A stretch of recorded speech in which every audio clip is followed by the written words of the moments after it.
Fala, Joe, seja muito bem-vindo a mais um vídeo aqui no canal, mais uma quarta-feira, é isso aí, mais uma quarta-feira, e você já sabe o que fazer, que é deixar o like, né, Joe? Deixa o like aí, curte agora, senão você vai esquecer. E se você não for inscrito também no canal, inscreva-se no canal, ative o sininho para receber as notificações sempre que eu postar vídeo, uns vídeos aí que vai ajudar a gente a crescer aqui no Japão. Eu falo sobre investimento, isso pode te ajudar muito, me ajudar também, né? Uma via de mão dupla. E hoje a gente vai falar dos 5 hábitos dos milionários. E não é nada manjado, vai ser um pouquinho diferente daquilo que provavelmente você já saiba. Então, bora pro vídeo, Joe.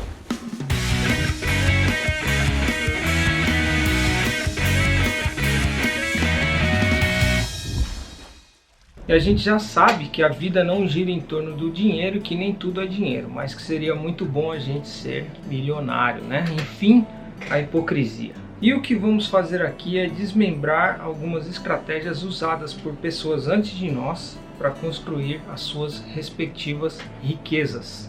Existem cerca de 50 milhões de milionários, né, no mundo, e o que significa que esse é um caminho que já foi traçado antes, né? E o que significa mais ainda que a gente pode simplesmente copiar as ideias, estratégias, estilo de vida e comportamento em relação aos negócios e ao dinheiro que essas pessoas têm. Então vamos explorar aí alguns desses hábitos. E eu quero ressaltar o seguinte, desses 50 milhões, 12% eles herdaram as suas fortunas, então não vale. Mas os outros 88% saíram do zero, assim como eu, assim como você, ali de família origem humilde e ao decorrer da sua vida, da sua jornada, construíram riqueza. E eu vou deixar uma coisa no ar aí. Você acha que só da gente copiar um comportamento, um hábito, uma estratégia, a gente também consegue fazer fortuna, assim como eles fizeram? Tem uma frase, né, que fala assim, era impossível até que uma pessoa foi lá e fez, e é isso aí, eu não sei o resto. E eu vou deixar de fora aqui aqueles hábitos que são acordar às 5 da manhã ou mais cedo que isso, fazer exercício, ler todo dia, comer bem, porque isso daí você já sabe, né? E o primeiro hábito é o seguinte, é você ter um diário, isso mesmo, é um diário, pode ser um caderninho, pode ser algo mais sofisticado, como se fosse uma agenda mesmo, e ali você vai escrever as coisas que aconteceram no seu dia, as coisas que você tem passado, inclusive ideias também que você tiver. Isso daí pode ser em tópicos, né? E isso te ajuda muito a você ter clareza, você pensar a respeito das suas metas de curto, médio e longo prazo. Tanto se você está no caminho para a construção de riqueza ou se você tem qualquer outro objetivo, é muito útil. Inclusive também se você estiver passando por algo difícil na sua vida, você pode recorrer ali às suas anotações, né? Você pode ler como que você estava pensando há uma semana atrás, há um mês atrás, há 5 anos atrás. Isso pode te ajudar. E dessa forma também você vai saber se você está na direção certa, se você está no caminho certo, se você está seguindo tudo aquilo que você planejou. E esse não é um hábito que ajuda apenas as pessoas que querem ter o seu próprio negócio, construir riqueza, mas também se tiver com depressão ou alguma coisa assim, é muito bom também. Ou só lutando contra os problemas que a vida nos apresenta. Eu adquiri esse hábito aí e é bem terapêutico. Pode ser você digitando ali no seu computador ou também num caderninho raiz mesmo. E eu fazia muito isso indo em café, tipo o Dr. Café, se você mora aqui no Japão. Eu ia no Dr. Café, pedia ali meu cappuccino e escrevia tudo aquilo que eu estava sentindo, que aconteceu no meu dia, meus pensamentos, eu simplesmente derrubava eles no meu caderno. Às vezes era tipo sábado à noite, quase 10 horas eu estava lá escrevendo no caderninho. E o interessante disso é que você pode voltar, ver as suas anotações e você vê aquilo que você estava passando, a forma que você pensava. Você pode ver a lição que você aprendeu, que você evoluiu quando você estava passando por algum processo difícil, algum momento difícil na sua vida. E você pode até rir de algumas coisas ali que você escreveu também, que você estava passando. O segundo hábito parece clichê, eu confesso, mas é você aprender alguma coisa, uma habilidade nova, é você fazer algo produtivo no seu tempo livre. Ao invés de você pegar aquelas horas que você tem vaga e ficar consumindo, é você produzir alguma coisa. E a maioria de nós, quando tem um tempo livre, pode ser antes do trabalho ou depois do trabalho, a gente sempre quer recorrer a algum tipo de entretenimento. Quer ficar assistindo stand-up no YouTube, quer jogar um videogame, quer assistir um Netflix, e nada contra isso. Eu faço todas essas coisas, entendeu? Mas o que é complicado é a gente ficar das 6 da tarde até meia-noite só no videogame, Netflix. Ou se você não consegue fazer nada disso depois ou antes também. Você acorda, a primeira coisa que você faz, abre ali as redes sociais. Em vez de já levantar e começar a fazer alguma coisa produtiva, se você não tem energia para fazer isso, depois das 6 da tarde, por exemplo. A gente sabe que isso daí aqui no Japão não é tão simples, principalmente se você tiver uma rotina de fábrica. Então, quando eu, por exemplo, trabalhava na fábrica, eu entrava umas 8 horas, começava o trampo, mas eu tinha que estar lá no ponto às 7, no ponto de busão onde eu pegava o fretadinho. Então, eu sempre acordava às 5 da manhã, fazia o meu café, preparava ali um pão com alguma coisa, comia, e eu estudava ali cerca de 1 hora e meia por dia. Estudava japonês, teve uma hora até que eu estava estudando Python também, uma linguagem de programação, mas eu usava aquele tempo ali da manhã que eu estava mais descansado para poder produzir alguma coisa, para construir alguma skill, alguma habilidade para mim, entendeu? Porque eu sei que depois de você trabalhar o dia inteiro, ainda fazer hora extra, às vezes eu chegava às 8h30, até você fazer a janta ou comer alguma coisa, você tá cansado, cara. Você vai pegar um livro ali para ler, você não vai conseguir. Então eu simplesmente chegava depois do trampo ali, fazia minha comida, tal, jantava, via um Netflix, jogava videogame, falava com os amigos no Brasil ali e dormia cedo e acordava às 5 da manhã. Então naquele período do dia onde eu construía as minhas habilidades e principalmente para melhorar um pouquinho o japonês. O terceiro hábito, eu vou ter que puxar um gancho aqui e falar do Bill Gates. Se você não assistiu o documentário dele chamado Código Bill Gates no Netflix, esse Netflix aí tá liberado para você assistir, né? Porque é muito construtivo. E tem uma coisa que ele faz ali na rotina dele, que é a Think Week. Eu não sabia até assistir esse documentário, né? E ele tira uma semana, pega ali um monte de livro, vai para um lugar ali onde ele não tem contato com nada e ele tira para pensar. Ele vai ler e ele vai ter ideias ali, vai pensar sobre a vida, vai pensar o que ele pode melhorar para poder seguir ali o objetivo desse. Então, esse terceiro hábito é você parar para pensar, você tirar o foco ali do trabalho e você pensar. Você não consegue uma semana por causa da sua rotina, você pode ter 3 dias, um final de semana. Você ir para um lugar ali, se desligar de tudo e pensar nos seus objetivos. E também vale fazer, cara, uma meditação, uma caminhada longa para você pensar, porque aí oxigena o cérebro, né? Uma corrida também. O Guilherme Benchimol, ele tomou uma decisão muito importante quando o Itaú queria comprar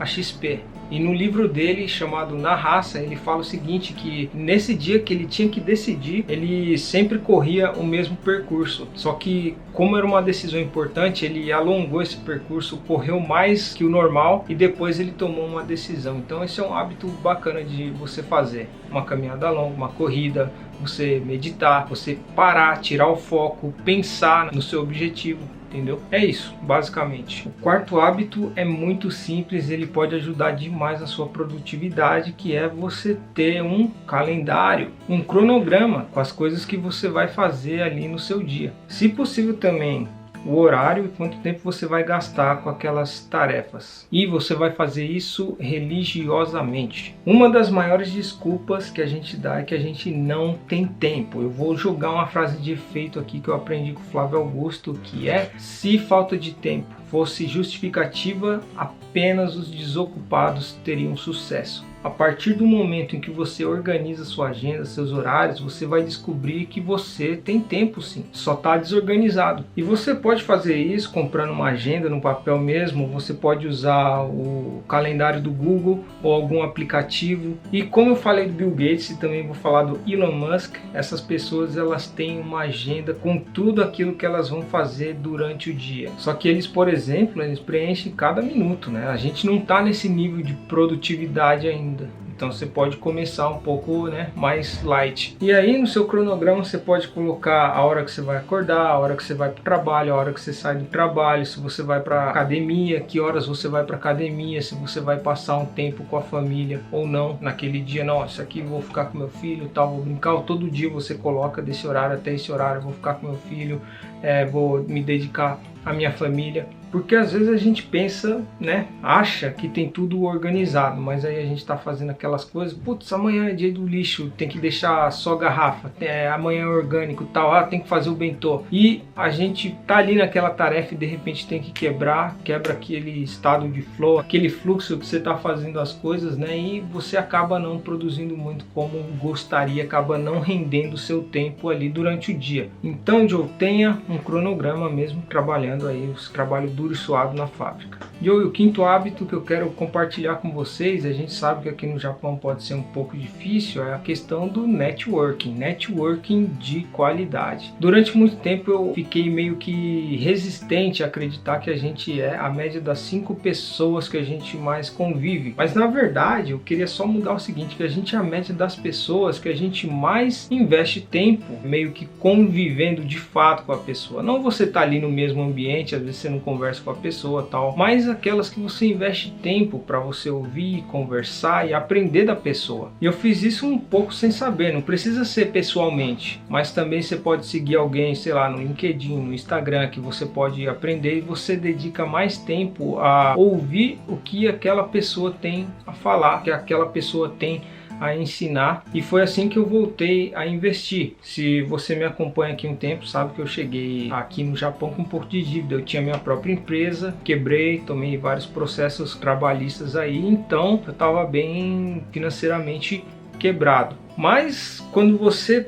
dedica tempo, que nem eu fiz, por exemplo, para ouvir o Gustavo Cerbasi. Eu gosto muito do Gustavo Cerbasi, do Thiago Nigro, da Natália Arcuri, do Thiago Reis, Bruno Perini também, esses caras que eu ouço, e muitos outros que eu não vou saber de cabeça aqui agora. Isso daí é como se fosse um networking, você está investindo tempo, então provavelmente você vai pegar alguns hábitos, ou você vai ter um perfil um pouco parecido com essas 5 pessoas que você mais investe tempo. E a gente tem que prestar atenção, né? Porque as pessoas que a gente se associar serão as pessoas que futuramente iremos nos tornar, né? Então, se por exemplo você se associa a alguém que tem um conhecimento ali do mercado financeiro, que entende mais de finanças, é muito provável que você se torne bem-sucedido também financeiramente. Até inclusive se você for num izakaya aqui no Japão e você se associa àquela pessoa que também gosta desse tipo de assunto, de empreendedorismo, negócios, investimentos, e aí você vai no izakaya, em vez de você jogar conversa fora, nada contra isso, eu também faço, mas aí você só vai falar disso, cara. Você vai falar de empreendedorismo, de investimento, de ações, de empresa e todas essas coisas aí. E eu tenho que fazer uma coisa, que é me associar com pessoas que também têm objetivos, que querem crescer, que querem atingir alguma coisa na vida, entendeu? Isso ajuda a gente, um ajuda o outro na verdade. E de preferência pessoas que saíram do zero, não pessoas que já têm ali alguma herança, alguma coisa, porque às vezes a ideia pode não bater, a pessoa pode não ter passado por processos que você passou e que você valoriza muito aquilo que você tem hoje devido aos processos difíceis que você passou para conquistar aquilo. Então, só para finalizar, né, na questão do networking, se você quer ficar expert em real estate, você se associa com pessoas que têm esse conhecimento em real estate. Em ações, você se associa com pessoas que têm ações. Você tem alguém na sua família que é referência ali de sucesso de alguma coisa, cola nela e pede para ela ser o seu mentor. Você pede para a pessoa explicar como que você chegou nesse lugar que eu quero estar. Tem como você ser meu mentor, alguma coisa? O que você fez? Quais os passos você seguiu para chegar aí onde você está? E quando eu falo de mentor, você não precisa pagar para alguém, para essa pessoa ser o seu mentor. Então esse foi o quinto e último passo, ou hábito. Estava falando de hábito. Joe, se você assistiu até aqui, muito obrigado, só tenho a agradecer pelo seu tempo. Não se esquece de deixar o like aí, deixa o like aí, inscreva-se no canal e ative o sininho para você não perder a notificação dos próximos vídeos, que é muito útil. Isso pode te ajudar, principalmente se você mora aqui no Japão, beleza? Se você não mora também, seja muito bem-vindo e aprende sobre investimentos aí de uma perspectiva diferente, com o segundo maior mercado do planeta, que é o mercado financeiro japonês. E esses foram os 5 hábitos dos milionários, diferente do que eu falei para vocês, do que a gente já sabe na real. É isso aí, Joe. Um grande abraço, nos vemos no próximo vídeo. Valeu, Joe. Valeu.